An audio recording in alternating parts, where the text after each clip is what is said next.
In this video, I am going to tell you 4-step strategy in detail which you can follow to go from beginner in open source to experienced open source contributor. Let us talk about the first step. This step involves finding open source projects to contribute.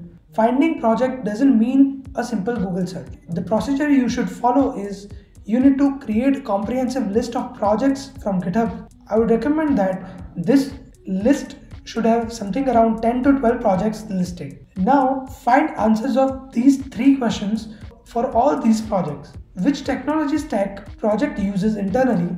How much impact this project have to the community? And what is the learning scope for you in this project? After answering these 3 questions for all the listed projects, shortlist projects based on the answers and pick top 2 to 3 projects from this list now. I would highly recommend you not to pick more than 3 projects because that will divide your attention and it will disrupt your learning. Coming on to the second step, you are very beginner and you know nothing about the projects that you selected. So what you should do now is start learning about the project, and the best way to learn about the project is through project documentation. Take single topic at a time and read it very carefully.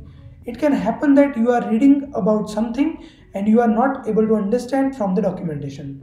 And exactly this is the opportunity for contribution. You can make Google search for the topic that you are not able to understand, and you can read blogs, watch videos and read research papers if required. After you do this, you will be able to understand the topic very clearly.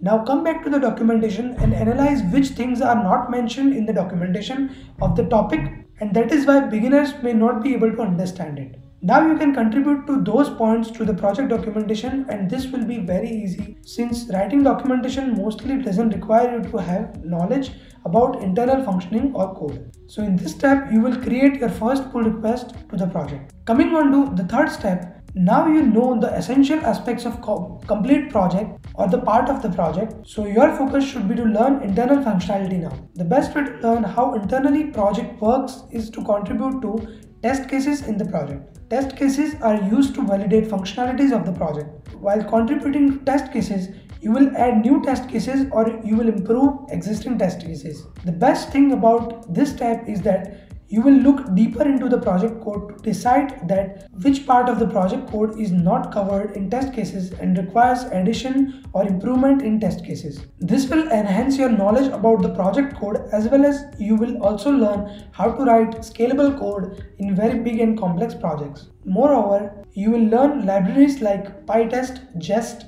and PyTyping, which are used to write test cases for projects. Coming on to the last step, now you have looked at the code of the project and you understand how internally it works. Now you can handle any kinds of bugs in the project. You can look through the issues tab in the project repository and you can start fixing the code for those issues one by one. You can also add new features in the project. Adding new features sometimes will require you to write new files and long complex code. But since you are well aware of the project code, you can do it in very flexible way. So these were the 4 steps which will help you to become good open source contributor. These steps will help you learn a lot of things, and by following these steps, you will make genuinely good contributions to the project. So that is it for this video, and in the next video, I am going to talk about some of the popular open source programs, especially Google Summer of Code, and I will also talk about how to write a proposal for Google Summer of Code application.